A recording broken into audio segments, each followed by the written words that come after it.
Man, last week we had episodes 10 and 11 of season 2 of Psychopaths back to back, and now we have a nearly 2-hour movie?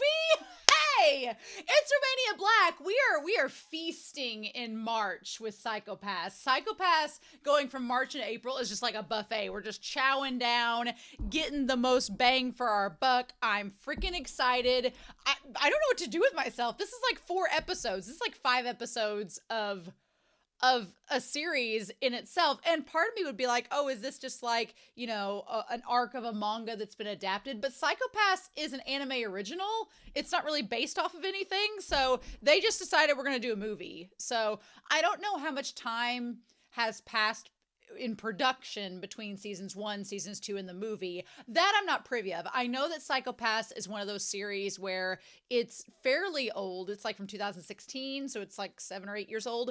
And there's been a lot of time in between the seasons because I know they just came out with a movie like last year, which is kind of crazy. So I haven't looked up any of the production information because I don't want to see spoilers, obviously, but I do know that there is some time in between each of the projects, so that's pretty cool. So I'm excited. I don't know what to expect out of a movie. I'm assuming we're coming straight off of the end of season 2 because season 2 did end on a pretty concise conclusion note, but there's plenty of room to go on. Or is it a prequel? Is it a side story?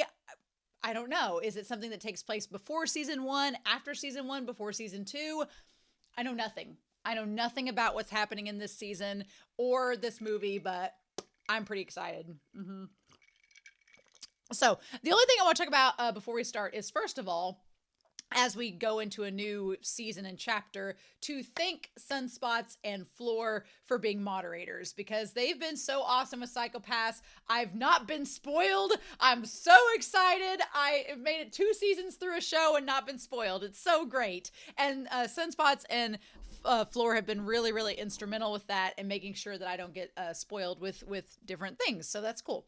The other thing is Sunspots noted at the end of season 2, talking about Togani, R.I.P. Togani, as being a child of Sybil, meaning that he's and I thought that was interesting, meaning that he is a protector and a product of the Sybil system, literally and figuratively. And I thought that was interesting because Sunspot saying that Togani is a child of Sybil, and then at the end of episode 11, he tells Mika that he's a slave to Sybil. Those are very different things, right?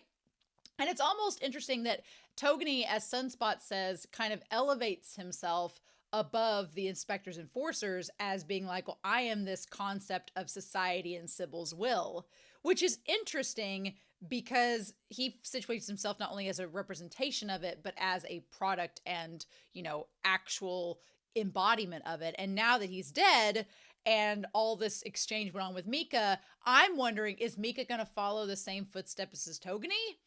Is she capable of doing that since she's not technically a biological product of Sybil, but she's a model citizen? So there's a lot with Mika. Like I talked in episode 11, there's a lot with Mika that I feel we can do with her character. Either she's going to rise above it and become kind of like Akane and become her own person and challenge the Sybil system, or is she going to become like Togani and become a villain? That's going to be the question, and I don't know the answer to that yet. So, yeah. So I thought that was pretty cool, but I'm super excited. Ready to dive in. I want to give a quick shout out over to our philanthropy tier over on Patreon, especially since Sunspots is part of that.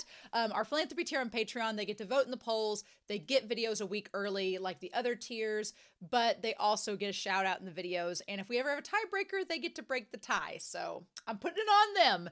But I want to give a special shout out to Alex Cornejo, to Anime Annie, to Be Happy, one of our other moderators, to Dana, to Destiny Marie, to Danger Zone, to Eric, to Curie, to Lyndon, to Matthew Palfinier, to Murphew, to Nameless Monster, to Nicholas, as well as to Sunspots, to Shimoyama, to Trails, Translucent Men, Mateo L. Fidel, and Boo Boo. Boo Boo. Yeah, Boo Boo. I was like, Boo Boo. They're our newest philanthropy tier members. So thank you all so much. I greatly appreciate it. All of my love. I'm ready to dive in. We got 2 hours worth of content to get through. There's a lot to go over. So A special shout out to Floor for downloading. Floor's like, I'm going to download you the movie because apparently the streaming service I usually use has spoilery thumbnails. And apparently the series of Psychopaths I'm watching after this movie has spoilery thumbnails as well. So they were like, no, just we'll download it. You watch it at your own convenience, which is helpful. So thank you. But we're going to get started here and look at Psychopaths the movie. Hey! And we're going to do that here in 3, 2, 1, and let's go.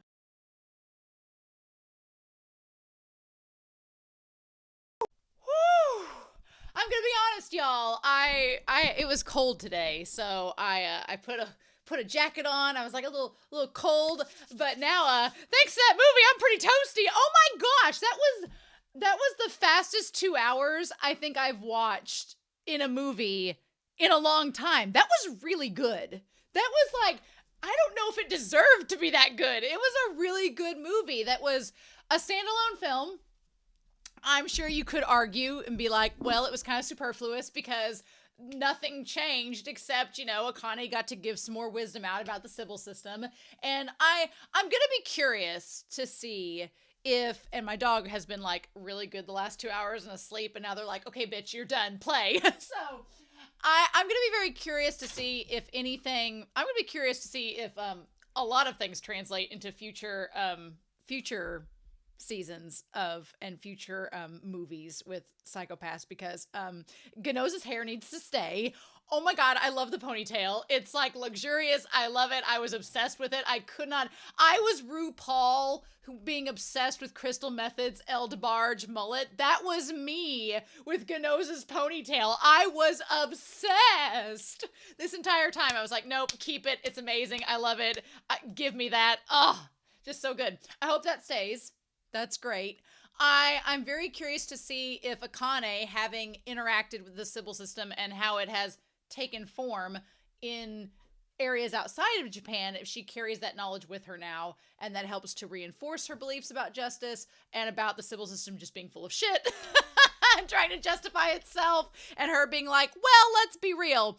And also, man, we're going to talk about Mika. Girl, Mika is so frustrating. I gave Mika a lot of benefit of the doubt in season 2 because she makes a lot of mistakes, but there's a lot about her that I'm like, well, in that situation, I would have done the same. And so I gave her some grace and I gave her some leeway, but now I'm like, you are a straight up bitch, girl. I'm like, we're going to talk about it. I'm like, Mika, the power has gone to Mika's head, and she does not know that Mika does not know that the Sybil system is playing both her and Akane against each other. And Akane doesn't know that Mika is involved as well. Although Akane seems like maybe she's catching on, so it's going to be curious to see if that gets out that Mika knows about the Sybil system and Akane knows, because right now they're the only two in the entire division that know. Thank goodness. And the Sybil system, it almost seems like it is, if you're looking at it this way, we might as well talk about it because it's on my brain right now, but I'm probably going to come back to it. But you have Mika, who is Flock from Attack on Titan. You will not convince me otherwise. Their ideals, everything about their character choices and their background all line up. She's basically female Flock. That is Mika. And if you don't know Flock is Attack on Titan, you need to go watch it. But she is Flock. I'm just absolutely determined this is the case. But Mika she is claiming that she is this ideal citizen. And the thing of it is, the Sybil system believes her because Mika is verifying the Sybil system's ego by saying, like, yes, you're the perfect system. You're everything we could possibly want. And the Sybil system's like, why, yes, we are. Why, thank you. And the thing about it is, Mika is scared shitless, so of course she's going to go along and say that. She doesn't want to die. That's the part I was like, I don't blame her for going that route. That all makes sense. But the thing about it is, she's letting it go to her head and kind of has this authority that she believes that she's on good terms with Sybil and knows knowledge. She basically is reveling in the idea that she's a gatekeeper. She's just like, when she shows up on that tower and she's like, well, actually the Sybil system knew this all along and it's been part of this ongoing investigation. You were just a pawn in the system, Akane. She's basically being this gatekeeping bitch that's like, I know all this info that you don't. And Akane's like, Akane like goes, when they swing low, we aim high. She's like, I'm not gonna mess with that today because I don't have time for this bullshit. But it's just like Mika is basically this representative of the masses. That she is this representative that the common person, if they were in that situation, would probably end up like Mika. Probably. And that would probably be what would end up happening, right? But then we have Akane, who kind of is this champion of the people, and this like optimistic source of idealism. Now, Akane is no idiot. She sees the flaws in the system and she sees where things are going wrong and she sees the problems, but she still has faith in humanity, right? And the funny thing is with Mika is kind of this representation of the masses that Kogami ends up seeing at the end of the film, which we'll talk about. So there is a little bit of this like realism to Mika, but it's not ideal. The sad thing is the realism is not ideal, and Kogami kind of sees that at the end of the film, and he's like, son of a bitch. Why can't these people do anything right? Right? Why can't humanity get it together? What are we doing? What can we do? Oh. But I like that this was a standalone movie that was positioned after season 2. It takes some concepts from season 2, particularly with Mika and Akane and all this, and kind of expands upon it. I like some of the character work. Kunazuka and Hinakawa don't have a lot to do in this film. That's fine. They don't get hurt. I'm okay with this. I'm glad Kogami doesn't die. I really was thinking he was going to die in this movie and they were going to like legit officially kill him off. But no, they have made it to where he could live to fight another day. And we'll talk about that. But I got a little bit of a wind that Genoza was, I'm so torn because my Kogami and Akane ship lives on. It still is able to maintain itself. It's still sustainable somewhat. But my Genoza and Akane ship, it's kind of there. I know at the end of season 2, I was like, oh, Genoza and Sugo, they could be a ship. Now, by the end of this, when Kogami is sitting there looking at Genoza, and Genoza is telling him, saying she deserves better than to like follow you around, and you're just dragging her down with you. You need to disappear. I was like, ooh. I was like, Genoza is getting protective of Akane and of her. And then when he tells her, then he's like, he's a scoundrel and he's a criminal. You should forget about him. And Akane's like, oh, Genoza, you haven't changed. You're just trying to push me away from Kogami because you know I can be a little bit obsessive. I kind of ship them. I kind of ship Genoza and Akane at this point because it seems like the show is keeping Kogami from being with her for reasons, obviously, but I ship Genoza and Akane, kind of. I want to see more of it, but girl, if you can get that ponytail to come down, we're set. I don't know why my mind is, I'm like horny on main for these characters to get it on this entire movie. I thought maybe it's a sign-in. Maybe we'd have a chance. Kogami and Akane alone together. No! Dang it. I was like, Shion and Kunazuka can get together, so now that Shion and Kunazuka have had sex, I expect that any other character in the series can do so as well. We just need it to happen, but not today. No. Although, it's probably a good thing, because in traditional movie fashion, that's why I've been kind of worried about Kunazuka and Shion. I'm like, oh, they've had sex. Are they both on the chopping block? But I was afraid that if Kogami and Akane got it on, then Kogami would die, because, you know, we can't let anime characters or characters in any media have sex, because then what could happen, you know? But whatever. I just want Akane to be happy and to get some just rewards. Damn. The opening of this entire movie, though, the opening was great. Like, just the chase, everything. Honestly, I always am very curious about when they have Japanese voice actors speak in English in movies. It was really well done in this movie. Like, they all did great. Kamiya did great. Kamiya's come so far. It took me a second to realize it was Kamiya. I was like, oh, it's him. But Kamiya plays a character called Akashi in Kuroko's Basketball. And there's like a Kuroko's Basketball movie, and Kamiya says some English in it, and it's fine, but it's not very intimidating. It's like, ugh. But in this, it was really good. And I was like, oh, you've come so far, Kamiya, good job. And I'm sure these probably came out around the same time, so like, why was it not intimidating in Kuroko's, but it's done well here for Psychopaths? I don't know. Kamiya's character was very fitting for his voice acting. He was very glamorous, very glam, very fab, but also a good antagonist that had like his like moments of being like, letting Kamiya show his vocal range was great. I super appreciated that. I liked it a lot. But yeah, this opening scene was great. Setting up, what I liked about this is, honestly, if you needed to have seen season 1 to really appreciate this movie, obviously. But they kind of made it to where you don't necessarily have to have seen season 2, but you kind of need to know that Mika is in on the secret. I like that you kind of needed to see the Sybil system in action in season 1 and season 2 and the character dynamics to know what's going on.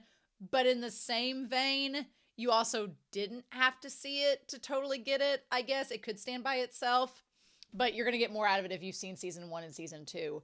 And clearly some time has passed because Genoza's hair has grown out into the ponytail. So that leads me to wonder, like, how long has it been exactly? They said it was like 2017, right? In Tokyo. Where we go back to that? We go back to that beginning of this film where it says that. I turned the sound off. They talked about at the very beginning, the quote from the one book that was, in search of lost time. In search of lost time. We'll talk about the book club here in a minute. We'll talk about Ye Old Book Club here in a second. But we're going to go back to, I want to see the time and place. Yeah, 2016, 7. So I don't know if it's July of 2016. I want to look up Psychopath season 1 year. Is in that one, it came out in 2020. Season 1 takes place in 2012.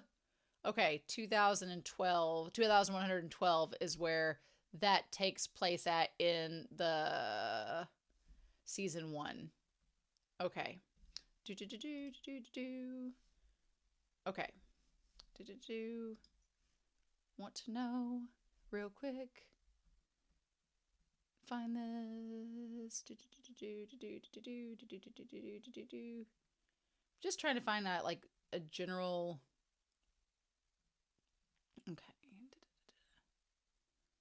Okay, Mika joined in 2013. That was when season 2 started, was 2113. And so this takes place in 2000. What'd they say there? The movie keeps jumping. So yeah, we have the quote from In Search of Lost Time, and we have the military thing, and they talk about the quote from there with Kogami. Yes, and we had the quote from that series. We'll talk about the book club there again. But yeah, 2116. So it's been 3 years since Mika joined, which was the start of season 2. And we assume that Mika joining took place over the course of a year. So it's been a couple of years since the events of season 2. Crazy. That's given Ganoza enough time to have their hair grow out. And I think the events of season 1 started in 2112. So over the course of 4 years. Dang. Okay. So yeah, we start out with Shim and this whole thing at the very beginning, as though we are living atop stilts which continuously grow, taller than the church belfries, that until eventually, walking until it becomes difficult and dangerous. And then we see Kogami there, and at last the fall. Like the Tower of Babel, you rise so high like Icarus and you fall, right? And then they have the tanks and the drones, everything with the Sybil system there coming through. Okay. And that we ourselves die after exhausting the gamut of suffering, so that the grass, not of oblivion, but of eternal life, may grow, the thick grass of works. Yeah. Okay. And then there we are. So before we get any further in this, talk about In Search of Lost Time, which is by Proust. I'm so glad we get to bring back the book club. It's here. Yay. I'm like, oh, it felt so good to not only have Kogami back, to not only have Kogami and Akane, even though they're working like somewhat against each other, but with each other, it felt so good for that. But to have Makishima back, the book club back, oh, it was just like, yes, give us these things. So glad to have you all back. It was great. I was having a great time with it. It was wonderful. So In Search of Lost Time is by Proust in 1927. So a 4,211 pages. Dear God. Why? But why? So basically, it is a huge and complex book that is a panoramic and richly comic portrait of France in the author's lifetime and a profound meditation on the nature of art, love, time, memory, and death. So Makishima would be like 4,000 pages. You guys can read it in a month. We'll talk about it next Tuesday. But for most readers, it is the characters of the novel who loom the largest. Swann and Odette, Monsieur de Charles, Morel, and the Duchess de Guermantes, Francois, Saint Loup, and many others. Giants, as the authors call them, immersed in time. In Search of Lost Time is a novel in 7 volumes, so it's basically like Heaven Official's Blessing, the French version. The novel began to take shape in 1909 and Proust continued to work on it until his final illness in the autumn of 1922 forced him to break off. Oh my God. So he worked on this for like 20 years. Oh my gosh. The last 3 of the 7 volumes contain oversights and fragmentary or unpolished passages as they existed in draft form at the death of the author. Wow. Okay. Interesting. That's so crazy. Man. That's absolutely insane. So, cool. A lot of people recommend it. It's interesting.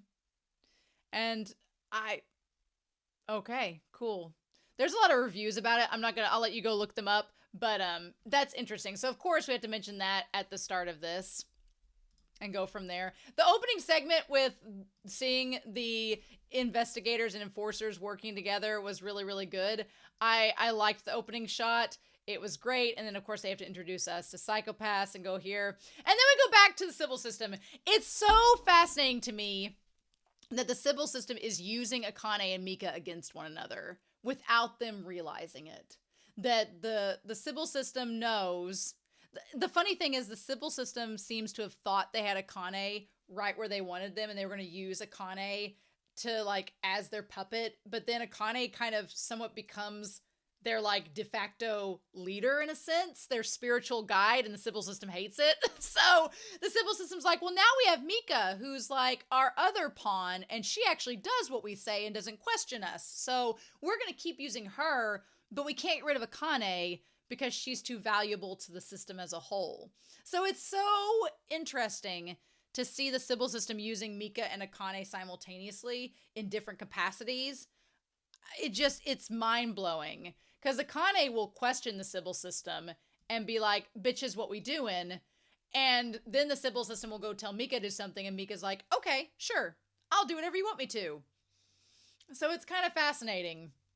I really had got my hopes up, though, because, like, when Akane goes to see her best friend, the one that's still alive, and she says that she's getting married, I was like, oh, that's so cool. And she talks about the civil system basically doing, like, a dating site and letting her meet her husband, and how she's like, well, we didn't really get along at first, but, you know, he's kind of the best person for me, and everything's great. You know, the civil system helped me choose him, and it's fine. It sounds kind of like an arranged marriage, but when you think about it, a lot of people use dating apps now to meet people, so who knows? But she questions whether the civil system is able to allow people to find perfect happiness for themselves. And I'm like, well, Akane questions that as well. And I think Akane, she puts the value of the civil system, and that's kind of where they differ too.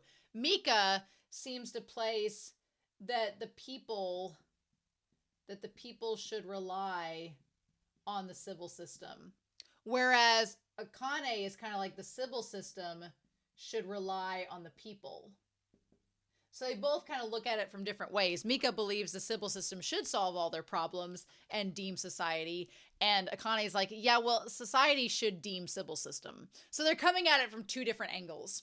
And I'm very curious to know, because we still have some content left of Psychopaths, if Mika and Akane are going to reach a point where they clash, and then it comes out they both know about the Sybil system, or if it comes out to others that they know about it, and what is that going to do? And it does make me a little bit worried for where everything's going to go. It's just, ugh.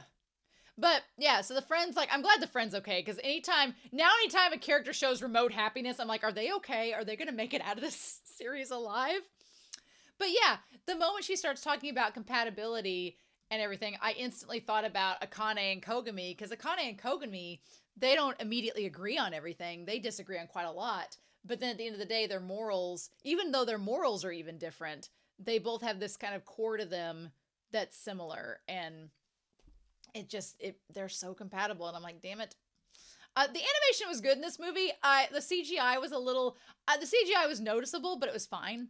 I thought there were some moments, particularly of Genoza and Kogami, that were very well animated, and I am thankful for that. So I have no complaints. I will screenshot the shit out of Genoza and Kogami for this movie, so I have no complaints in that department. The animation was fine. It did feel cinematic, which was kind of cool. There were some nice wide shots. There was some definite gore and grisliness that was like, And we also find out, I like that Shion gets on the private line and she's like, hey, just so you know, Mika did something according to the Sybil system. I'm just saying you need to get down here real quick. That makes me worried too, because the Sybil system could have Mika act while Akane's not even there.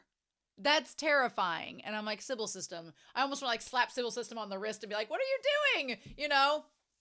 But in any case, they get there and we find out they perform the memory scoop on this guy, and the drugs and everything caused him to basically die.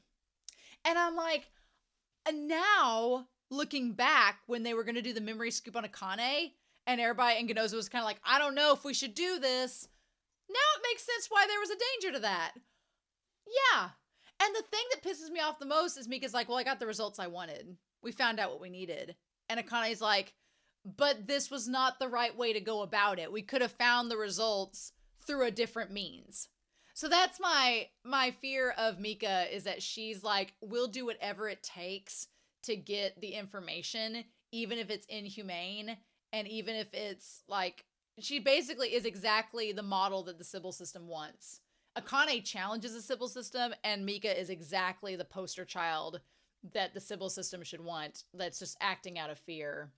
And I love the Sybil system seems to get such a rise out of pointing out Kogami, being like, don't you know this hot man? Isn't this your boo? Isn't this who you're looking for? And Akane's like, son of a bitch. They even called him Delta and Juliet because I couldn't say Romeo and Juliet. I was like, it's just star-crossed lovers. I do like the idea, though, of that they're getting into the Sybil system going outside of Japan and starting to be implemented by other countries. And what is that going to do? Can the Sybil system have the ability to save societies, or is it just going to perpetually make it worse? And then there's the question of, are these small prisons that they're creating, are they the solution or not? And Akane would like to believe, as long as the society can dictate what's going to happen within that system, it's okay, because it's what separates humans from animals, right? The laws of the jungle, if you're an animal, is different than civilization. So, and there has to be order and rules in a civilization to avoid all the chaos and to avoid things devolving and regressing. So, but it's complicated, right? And we see that it's complicated here, especially when you have a war-torn nation suddenly implementing Sybil system versus Japan, that I don't think was war-torn when it implemented it, but we don't exactly know all of the details of what went down. So that's so interesting, though. It's interesting to see that take on it. And the Sybil system's kind of like, well, your boyfriend here is responsible for all of these attacks, and it seems like he's become a hunter himself. The hunter has become the hunted, and it's like, and Akane, of course, is like, you don't know my man. There's got to be more to the story than this. And she wants to find out, right?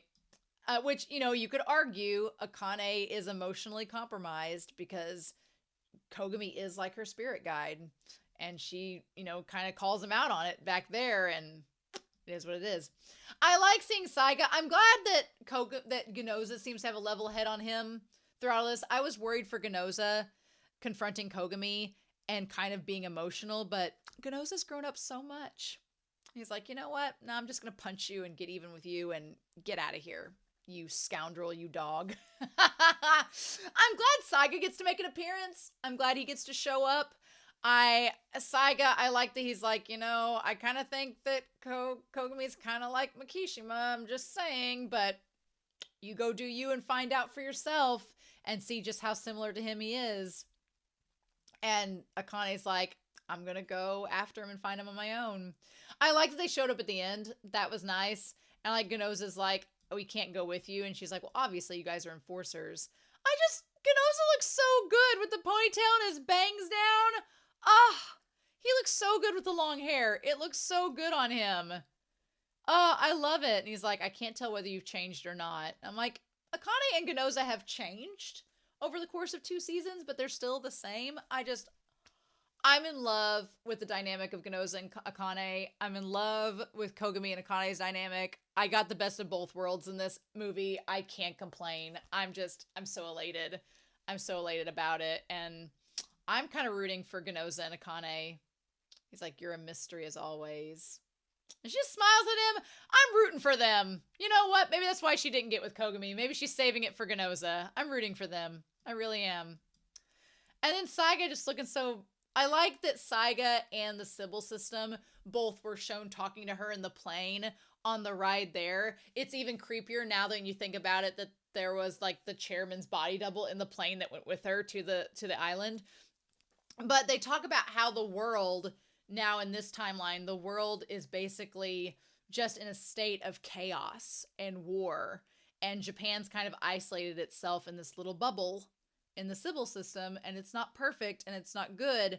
But I think once Akane sees like what the world is like on the outside and how bad it's gotten, that she's like, maybe the Sybil system where we're at isn't a totally bad thing. We just need to like do some polishing of it here in Japan. Maybe considering how the outside world's gone to shit, this isn't so bad.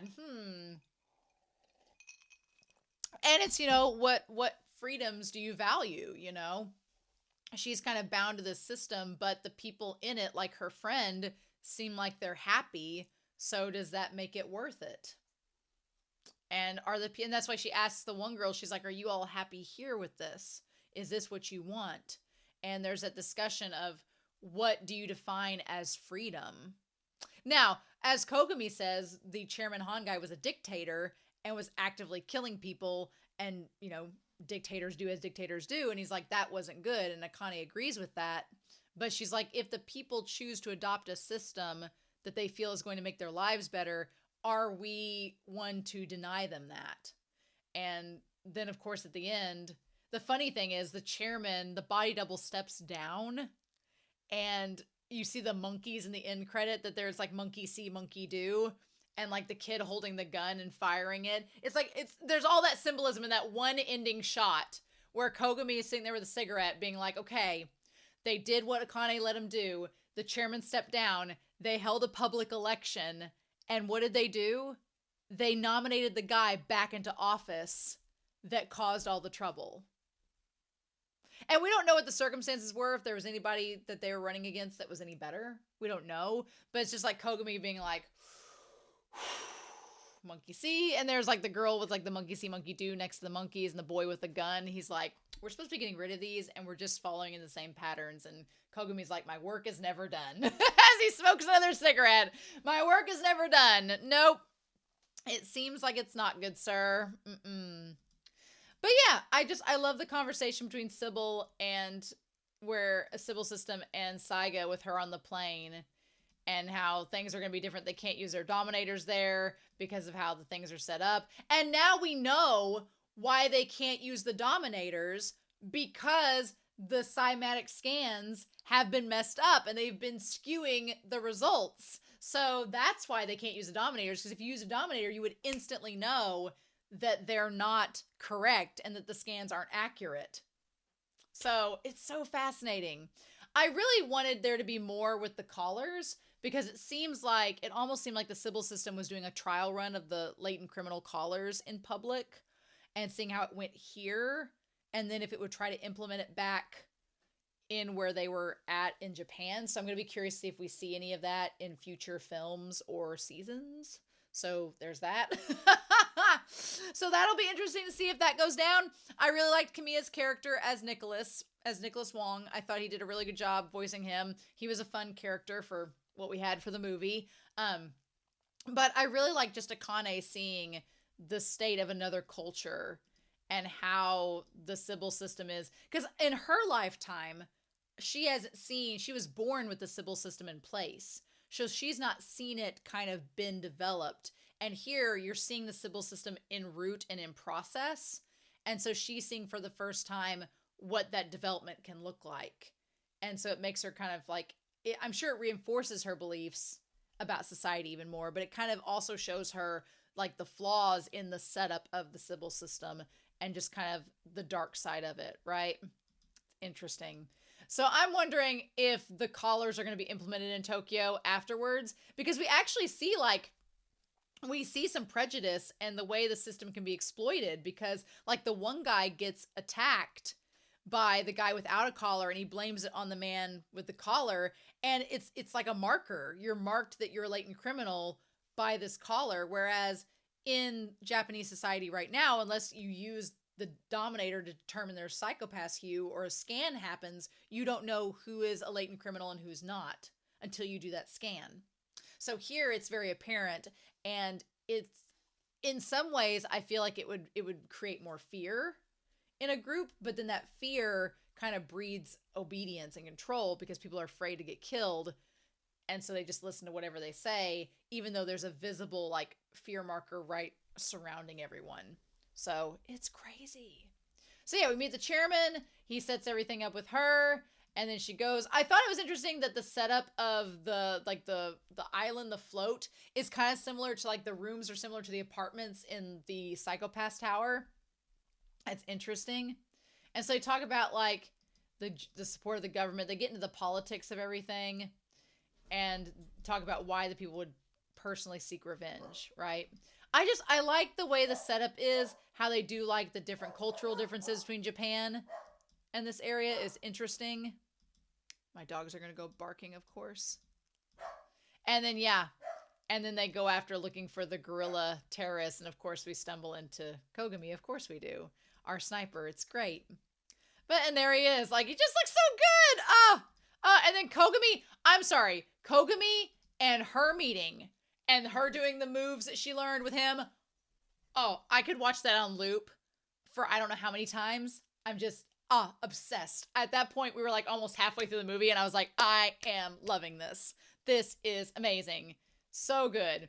And he's like, well, I didn't think you'd come find me, but here we are. And I love that they just kind of go off together, and he takes her back to the camp and she offers him the cigarette, and he's like, he doesn't question whether she's smoking or not, but maybe because he doesn't smell the smoke on her, he's like, you just have the cigarettes as a memento, maybe. Who knows? But yeah, and it should have became clearer that the chairman Han was working with the Sybil system in Japan, because he kept on trying to keep her kind of safe, but that's because the Sybil system doesn't want her outright killed yet. And Nicholas was the one that was going to kill her. That's the thing.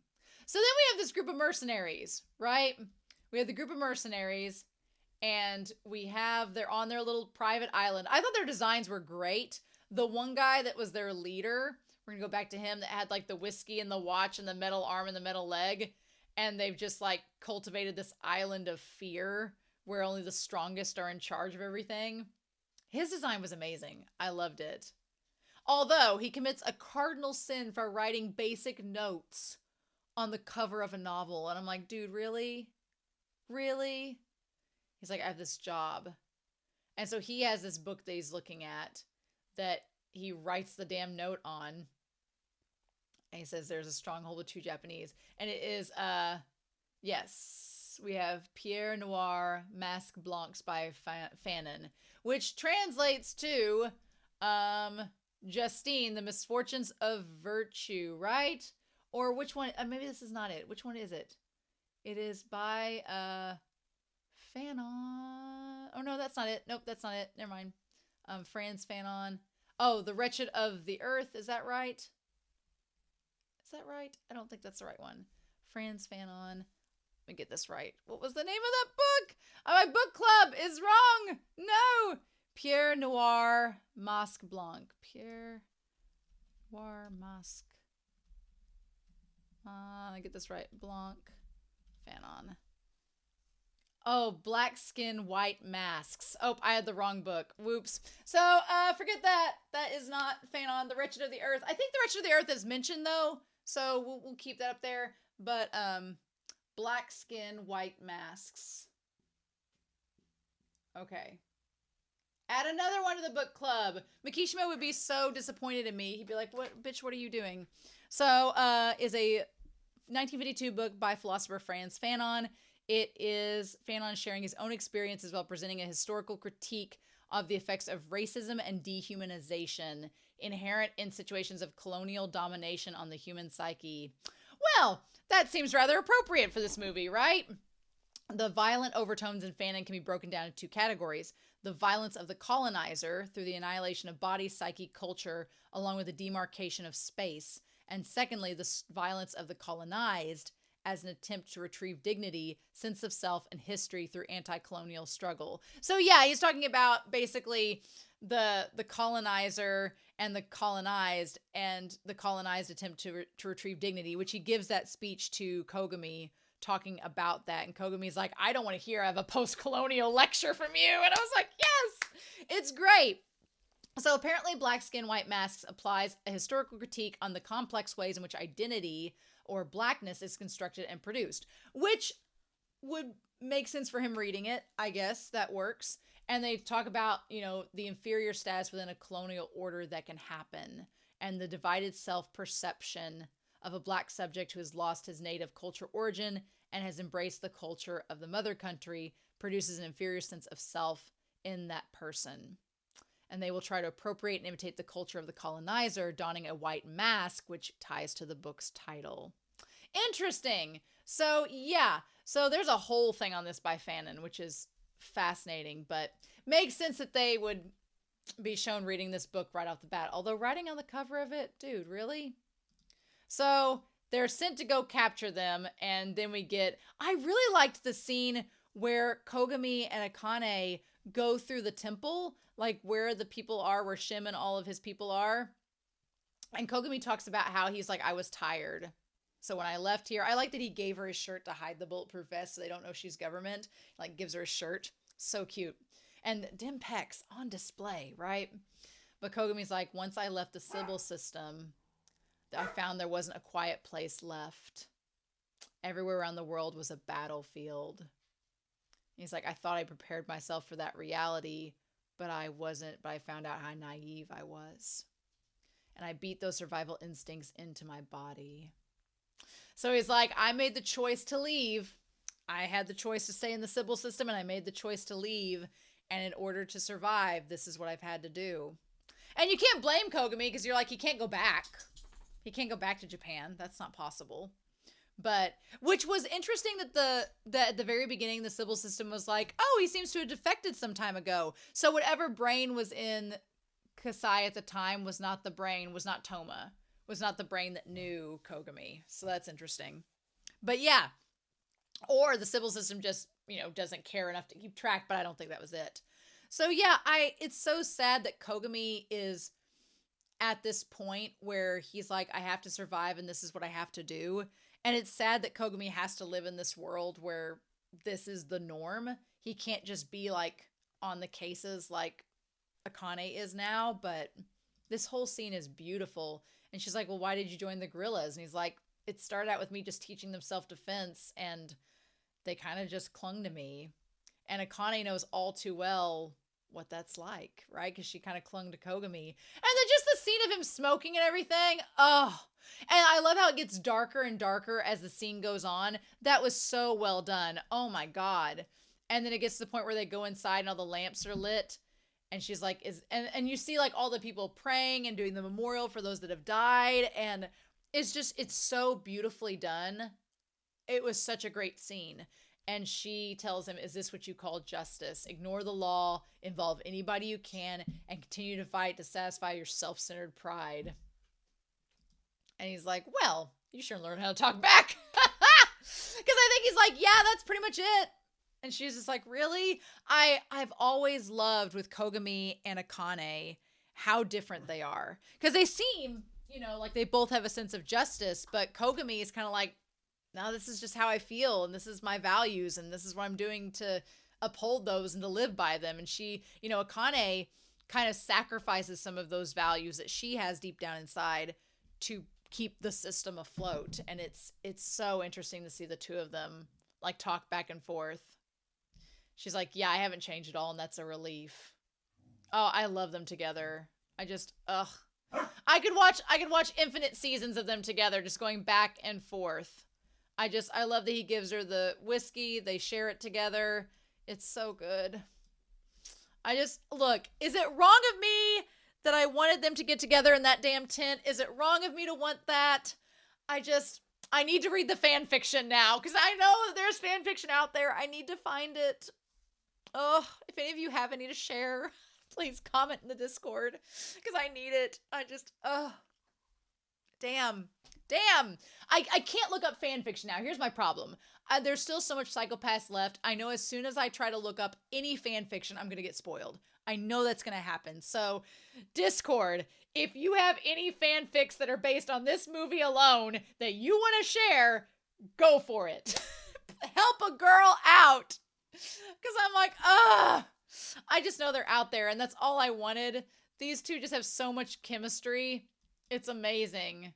They just have so much chemistry together. Oh, my heart. Also, the girl looks like Annie with boobs. Her design, she was a badass. She was killing people left and right. Like, what the fudge? She was something else. Like, the whole action sequences in this movie were also really, really well done. I loved them as well. And so there's this concept where Akane talks about in Proust in Search of Lost Time. That's the book the one guy had. And I like that Kogami's like, yeah, that was mine. I just loaned it out. And I was like, I guess if you're, just living day to day in a militia, you have time to read 4,000 pages. And she's like, when Samlin was still here, he kept bugging me about wanting to read it. Mm-hmm. Like, Kogami started his own book club without realizing it. Mikishima would be so proud. So proud. And that's when they talk about this on the little tower scene where she's like, the man named Sim, he told me that you showed him the way. Are you sure that you're not their spiritual leader and not just a tactical advisor? And Kogami is like, well, I don't really like that. He's like, it doesn't sit right with me and it doesn't suit me. And I like that he's in the shadows the whole time as the light's shining on her. The visual symbolism, beautiful. And I kind of like that because Mikishima kind of embraces being a spiritual leader for people in season 1. He embraces it. He uses it. He kind of weaponizes it too for his advantage. And the fact that Kogami doesn't want to is the key difference between him and Mikishima. Is that Mikishima is willing to weaponize the pedestal that people put him on. And Kogami does not want to do that. It just happens. And that's kind of why Mikishima was drawn to Kogami, because of how similar they were in that regard. He's like, they've been influenced too much by my words and my behavior. And she's like, even if you're not intending for it to happen, you have the ability to draw people into you as if it's gravity. And Akane is like, I know because I've been influenced by you. Whether she admits it to him or not, it's so true. It's like Mikishima. And I like that that's the ghost that's haunting him, is that he can't get away from Mikishima because Mikishima, he believes, is part of him. That ideology and that spirit is part of him. It's so good. And he's like, do we look similar to you? And she's like, well, you could accurately predict his movements better than anyone else. It wouldn't be unusual if you possess similar talents and character traits.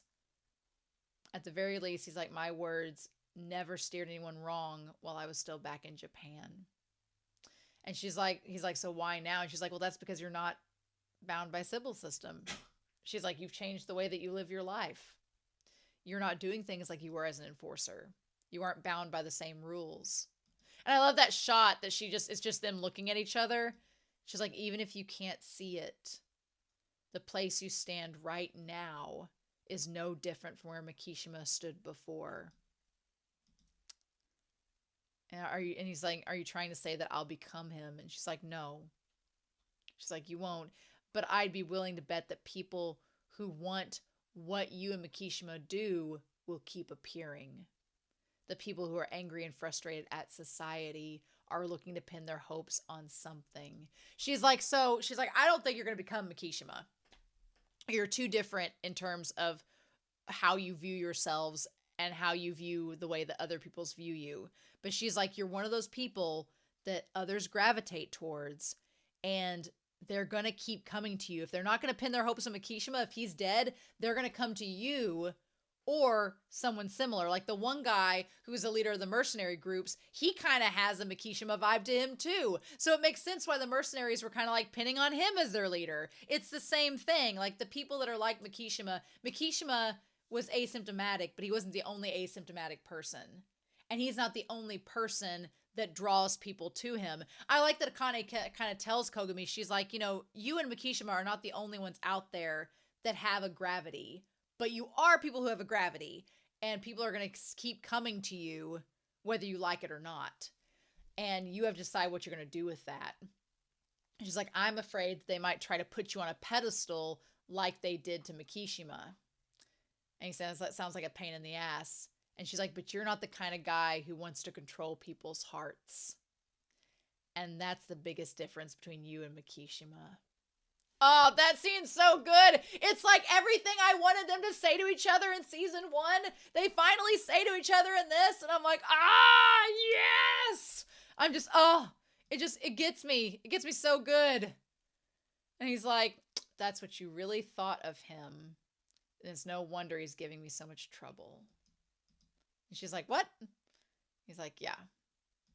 And that's when they hear that. It's like, he keeps plaguing me. And it's because, you know, he was like, if I knew you thought of him that way and you thought of me that way, then no wonder he's like Jiminy Mikishima's spirit is like his shoulder devil, and Akane's like his shoulder angel. I'm like, I'm serious, y'all. If you have fan fiction, I'll even take Genoza and Akane fan fiction from this movie. I'll do that too. You don't have to tell me twice. Oh my God. So then they show up and we have the battle between all of them. And I just love that he tries to like save her and they try to get away and it doesn't work. They really are like Romeo and Juliet. And he's like, do you really think that I'll die that easy? And I was like, don't you tempt us, movie. I'm glad the movie let him live. I'm glad he survived. That was amazing. But so then we get the chairman, then bring her back. Nicholas suspects that something's up. Akane manages to rig the system, but unfortunately she drinks the water that gets poisoned. Son of a bitch. I'm sad the girl died. That sucked that she died. Man. Then we had the scene. It was like Arlong's Park. It was like Arlong's Park with the one guy like just beating the shit out of Kogami, right? And so we get him up there in like the glass mosaic. I'm like, I like seeing Kogami shirtless and all, but not being tortured. There was a really cool moment though, where he was like beating them up and he was talking to Kogami and the one guy holding his bottle like drops it and catches it in the other hand. That was so cool. I was like, what was that movement? Show did not have to go that hard. He's like, are you mercenaries? And he's like, that's when the one guy shows up. And he's like, you haven't grasped how to choose the right employer. And he's like, don't let me in with you hyenas. And he says, when society begins to collapse, violence becomes increasingly privatized. And he goes on this big spiel about the state being monopolized and organized violence and all of that, and how they're just like, they're beating the system by becoming part of the system, right?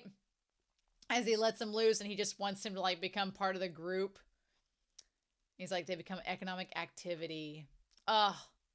I hate poor Kogami getting tortured like that. And so this guy, that's when Kogami's like the wretched of the earth. Yes, which is another Fanon book. That's the one that I wanted to talk about. Yes, I was like, good. I was like, I knew there was a Fanon book that was wretched of the earth, right? Let's go back to that. So it is a distinguished psychiatrist from Martinique who took part in the Algerian nationalist movement. Fanon was one of the most important theorists of the revolutionary struggle, colonialism, and racial difference in history. And so they talk about the wretched of the earth. Let me see this. Haha. So basically, it's a 1961 book by the philosopher talking about psychoanalysis of dehumanizing effects of colonization. There's a lot of post-colonialism talking about by Fanon. You can tell that's this guy's favorite author. And I like that Kogami is just like, I did not come here for a lecture. He's like, you have your own book club. I got my book club. We're doing, he's like, a mercenary obsessed with post-colonialism is something I'd rather not deal with. I just love it. I just love brains and brawn. He's like, oh, you have brains and brawn? Yes, Kogami has both, and we're happy about it. This movie made me so happy. I loved all the themes being talked about it as well. They also talk about, I feel like they brought up Gibson. They brought up Gibson in this, and I think it was The Difference Engine by Gibson, which was about cybernetic engines. There's something about that was dwelled on. Interesting. I don't know for sure, though. And then I think that's all that was listed in the book. I don't know exactly all. I think those 3 books were the ones that were mainly talked about in this. But he does quote Gibson there. And so anyway, they bring him up to the rooftop and they're going to kill both of them. And that's when our crew gets involved, which is great.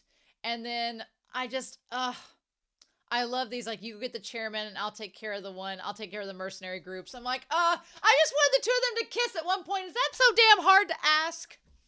Is that too much? I don't feel like that's too much to ask, but this whole movie, the action scenes were so well done. We got to get Ganoza with his sweet ass hair coming back in, like windswept and glorious. I loved every second of it. Sugos kept his little curls. It's just great. And then here's the thing. It's just like Mika shows up and she comes out of the plane. I wish she hadn't come. I was really hoping that none of them would show up. I was really hoping for that, but we can't have nice things apparently. So I want to get to the point to see where Ganoza and them come in and they talk and explain what's been going on. I just love Kogami and Akane and the respect they have for each other. It's just so damn good. And so they get out of there and they're like, so the pill bug data, we were able to determine from the data that the street scanners have been illegally modified. Okay. And so the place is a nest of latent criminals. And she's like, well, how did they do that? How'd they illegally modify it? And they're like, they inserted the data from their systems into the Hue scans. Okay. They managed to manipulate it that way. And then, of course, anybody judged as friendly by the IFF wouldn't be targeted by the scanners. And that's when Mika shows up and I'm like, son of a bitch, there she is. So nearly everyone in the military police was able to fake their psychopaths using this method, which is pretty crazy because it's the idea that you just swap in some data and you can manipulate the system. And Akane's like, well, they were able to fool the Sybil system using this brazen trick. That seems a little bit odd, right? She's like, I don't think the Sybil system would normally allow it. And that's when Mika's like, well, the Sybil system wasn't fooled, obviously. And Akane's like, bitch, what? They were being tolerated. I like that she just has the hand on her hip like she knows things. And exposing the police was the goal all along. So she's like, the Sybil system let them do the forgery to like out them.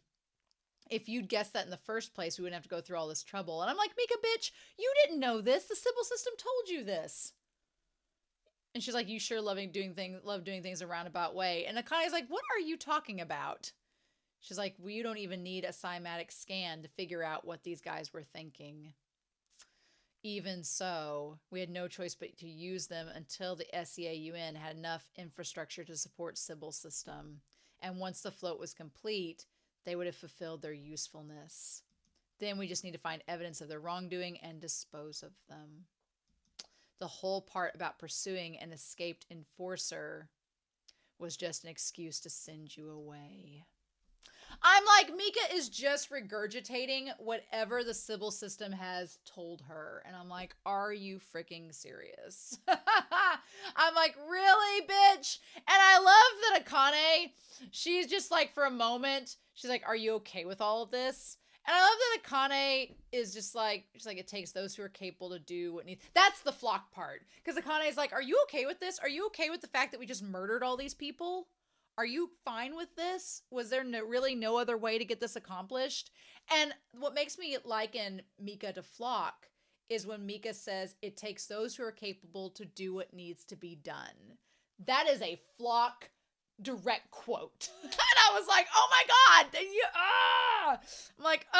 I'm like, Akane is the Levi to Mika's flock. I am damn guaranteeing it.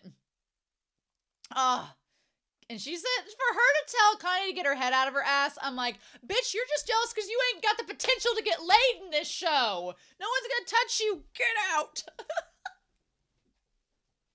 Akane really does remind me of Levi in some sense of the word. Right, from Attack on Titan. And Mika is totally flock. And I'm like, yeah. I like that Akane's like, you know what? No, bitch, I ain't gonna talk to you right now. Let's just do what needs to be done. She's like, let's do your own words. Do what needs to be done. I'll deal with whatever later. I don't have time for this. I've got to be a bad bitch. Let me go. I'm like, oh. I hope Mika needs an attitude adjustment. And I'm afraid it's not going to happen in future seasons. And we're just going to have to like shake our fists at her. But Mika seriously needs an attitude adjustment. And Akane's just like, I'm above it. I don't have time for this. But yeah, so then they go after them. They go after each Kogami has this battle. Well, first Kogami has a heart-to-heart with himself. And his inner shoulder demon is presented as Mikishima, who cannot tuck in his shirt. Still with the diva hand on the hip. And he's like, come on. He's like, you'll be in danger if you don't get out of here soon. And Kogami's like, I know. And then Mikishima just looking down at him, or maybe you can't work up the motivation unless you're chasing your prey. He's like, unless you have something to chase after and something to hunt, you're not going to be motivated to continue on in this world. Which it's like that Kogami is a hunter. That's literally what he is. And he's always going to hunt down his prey, no matter what that is, whether it's fighting the system or whether it's pursuing someone as a detective. And Kogami knows that at this point. He's like, oh, Ora. You are a bloodhound down to your very bones, aren't you? He's like, do you really think I can let a guy who wants to form his own military force get away? And he's like, there's tons of guys like that. Why hunt down this specific one? What good does it believe? He's like, I like that Mikishima kind of calls him out, like himself. He's like having this conversation with himself. He's like, look, these guys exist everywhere, but this one guy personally challenged you, and you can't let a challenge go. I would know you couldn't let me go till you caught me. He's like, you're a bloodhound. And it's funny because Kogami got on to that mercenary group because he's like, you guys just sniff out blood in the water and go after it. And Kogami's kind of the same way. He's kind of the same way. He's like, Kogami reminds me of Dodger from Oliver and Company. He's a scoundrel with a heart of gold, but Ganoza's right. He is a scoundrel, but he's a hot scoundrel with a heart of gold. He's like, you're not doing this Mikishima's like, you're not doing this out of a sense of justice. No, that's not it. There are thousands of men like him. Killing a guy like him wouldn't change a damn thing. He's like, even so, you continue to risk your life hounding him. And he's like, why are you so tenacious? And Kogami's just, that's who he is. And he can't, the dead need to stay silent. He can't let it go. Ugh. Meanwhile, we have Akane and Ganoza. And Akane's like, look, I'm going to go after the chairman. We're going to have a heart-to-heart. I know he's a body double now. And here's the thing. Akane, Ganoza and them don't know. They know he's a body double, maybe. But they don't know that he's being controlled by the Sybil, that he is an element of the Sybil system. They don't know that. So Akane's like, I can't let Ganoza go with me because if he finds out, then that's one. Akane thinks she's the only one that knows. She doesn't know Mika's part of the system. And Ganoza would not stay part of the system. So Akane's like, he can't know. I got to go alone. So she's like, you know what? Ganoza, you go find Kogami. You guys have a heart-to-heart. Go punch him for me. You're here now, able to do that. Mm-hmm. Because I wondered at the beginning of this episode, or the beginning of this movie, I was like, how is, because it was apparent that Ganoza was going to be able to punch him, but I was like, how is that going to happen? And we find our answer. He gets to do that. So she gets to go up and have this conversation with the Sybil system, like you do. Meanwhile, Kogami fights the one guy. They have this badass fight. How Kogami is still alive, I don't know, but I'm glad Ganoza comes in and helps him. And she has the conversation with the Sybil system. I love when she like walks on top of the port of the floating island, and like just walks on top of it like she's a deity. I love it. I love Akane being Akane is keeping the Sybil system in check with itself, and Mika just enables it. So fascinating. And I love that Akane has this conversation where I'll get back to it. This player that I'm on, where she's like, look, and she's like, it is the job of the system. What is this thing here? Where she goes, she's like, what she does, a group of allied nations. Oh my God. I want to get back to this. We were oh my God, the movie is not letting me go back to it properly. Damn it. Let me get it back here. I'm going to have to let it go. She's like, Colonel Nicholas's aim was to complete the construction of the float. Yeah, and talking about this, and even if he had to overcome Han's opposition, and they clearly overrun that. And she's like, Japan offered up its unmanned weapon system in exchange because they weren't using them anymore. That's why that's why these people don't have the Dominators, because they gave them the guns, and that ended up aiding them in taking it over. We were attracted to the concept of setting up a model city overseas using the Sybil system to see if it could be used by foreign nations. Yep. But they needed a cooperative chairman who would support and greenlight the project. And that's how we got here. And I like Akane just talks through it. I love her stepping up there. She's like, everything you've been doing, though, these are crimes. Don't you realize that? These are criminal acts. And I like that the civil system's like, for all intents and purposes, there's no organized government, so there's no law. So is it a crime? And I'm like, oh my God, civil system. Really? And they try to like just throw this back on Akane. Just say that like, well, this is a lawless state. So we were just doing the most convenient and safe method possible. We had to gain control. And so we just had, she's like, we're not trying to expand our dominion as you think we are. We're just trying to help make the situation better. And this was the only way we could do it. You know, it depends on how you define the extents. And Akane's like, seriously. They're like, you've judged our actions to be criminal behavior. However, a crime is merely a deviation from the law. And there's no law here, so you can't say that we committed a crime. It's like a little kid.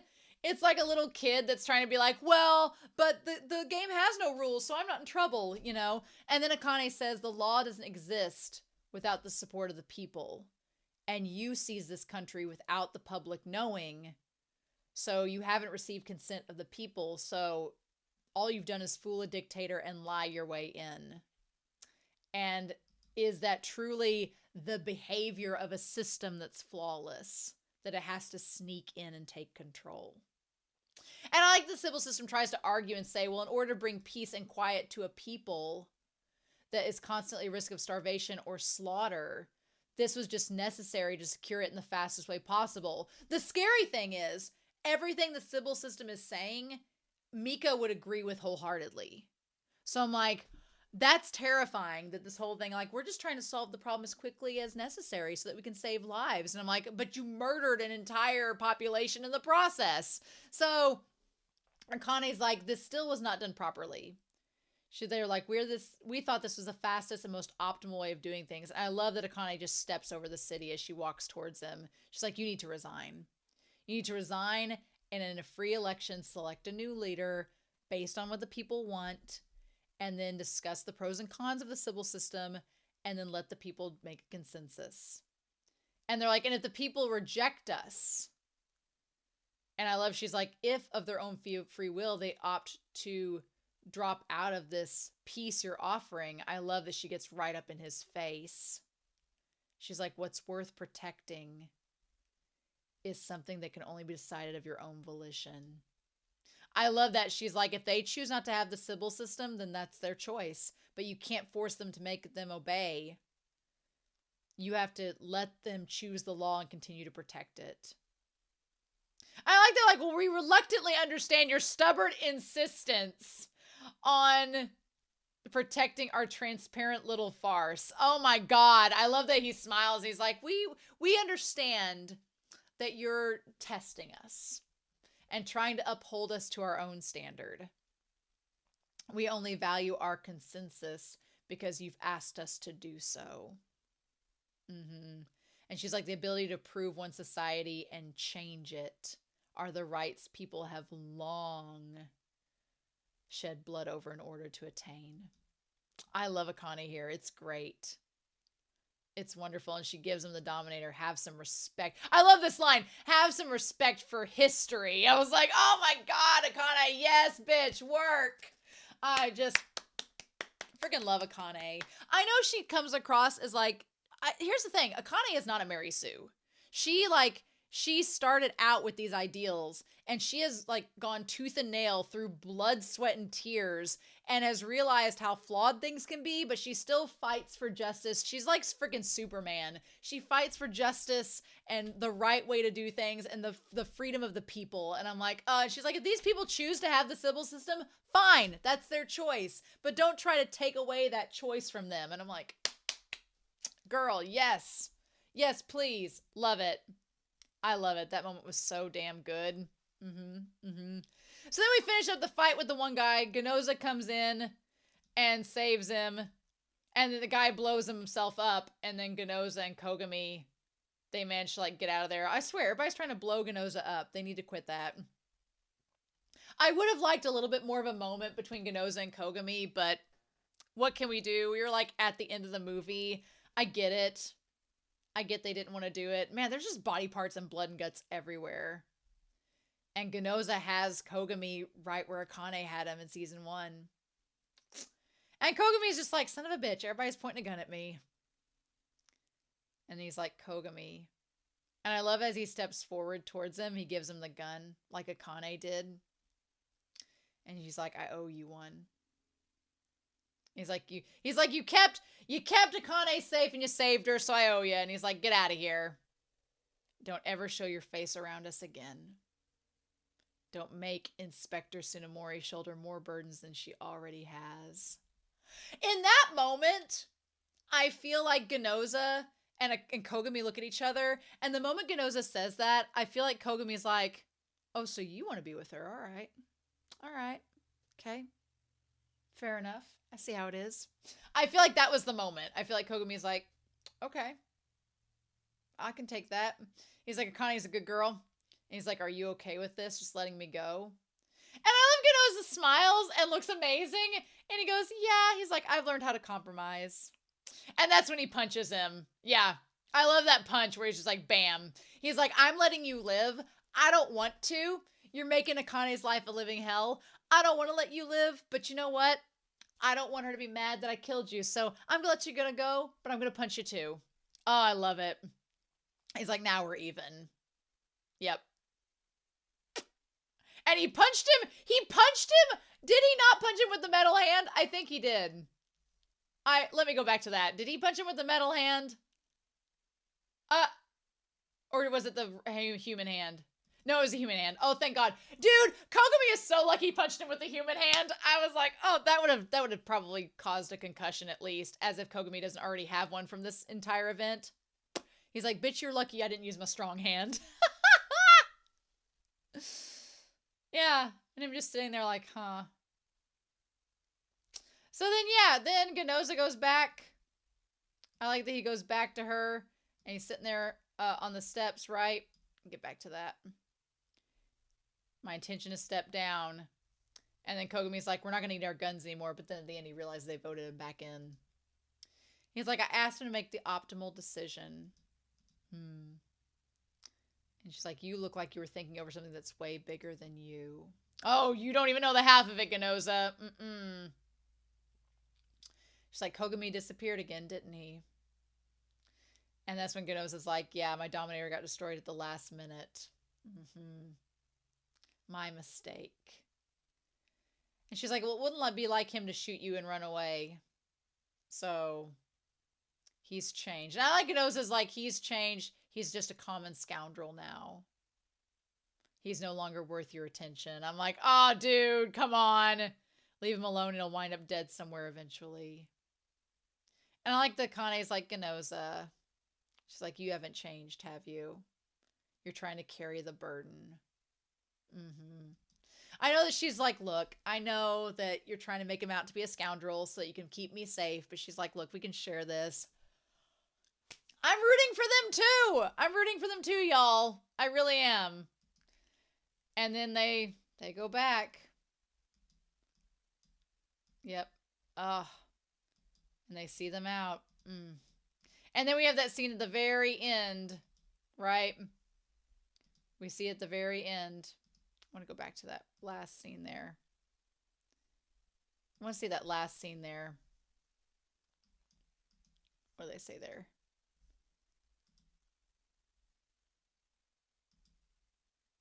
Because there's like lyrics to the end. Here we go. And we have that last scene with Kogami where he was like, you know, maybe there's a chance things will change now that Akane's got the chairman out and they're going to have an election and it's going to be fine. And then what ends up happening? We see him at the very end. Okay, we've got like 40 seconds left. My player only lets me go back to like certain parts, but if I try to skip ahead too much, it just completely goes out of whack. So I'm sorry if this was delayed. And he's like sitting there. We see them playing with the monkeys and he's like walking through like he's getting ready to leave. He has a cigarette. He's like got his pack ready like he's leaving. It's like with 40% of the votes counted, the results of the vote, of the council chairman election have been announced. And she's with all the monkeys and he's holding the gun again, the kid is. Currently the foreman chairman, Mr. Han, is pushing aside his challengers with an overwhelming number of votes. Kogami, and he's just like, yep. The world of the system evolves. One day, the system's true worth will be tested. Okay, and that's it. I feel like Kogami was getting ready to leave to go on to another country, and that's just where we're left with it. Oh my god. 2 hours of fantasticness. Yes, please. Yes, please. So I thought that maybe the misfortunes of virtue were mentioned and maybe the difference engine.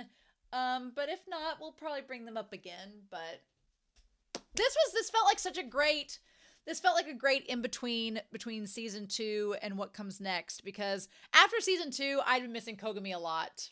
I'd been missing him a lot. I'd been hoping we were going to see him again. And so this was a nice, like, yep, here's what he's been doing. Hasn't changed. Still doing his thing. Glad we got to check in with him. Now we're back. So I'm worried about Mika and her relationship with everybody and how that's going to go, of course. I'm worried about Ganoza's ponytail. He's going to cut that shit for the next part. And I hope he doesn't, because I love it so much. It really fits his attitude as an enforcer. For sure. So all I know is that the next set that I'm looking at is called Sinners in the System. There's 3 movies. I think the first one's an hour long. I just downloaded it and I checked the time of it. That's all I know about it. It's an hour long. So I was really afraid of watching this movie because I saw it was an hour and 53 minutes. And I'm like, that's daunting. That's going to be so long. Went by that fast. It went by so quickly. I was like, oh my God, I'm definitely going to go back and rewatch it. I'm going to go back and rewatch the movie because it was really good and I loved it. And I was like, yes, please. I thought it was great getting Makishima's book club back. Kogami is carrying on the tradition.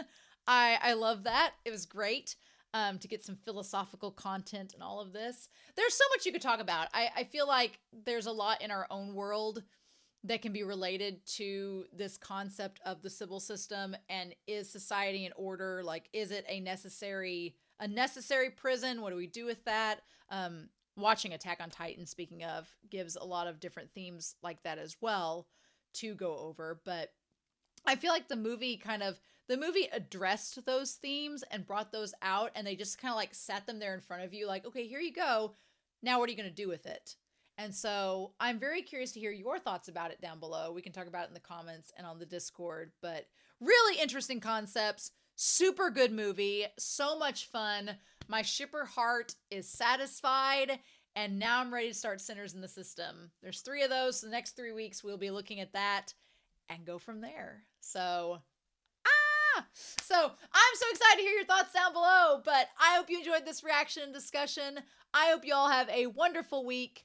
Please stay safe, take care, and yes, I'll be back very soon with more Psycho-Pass. Bye!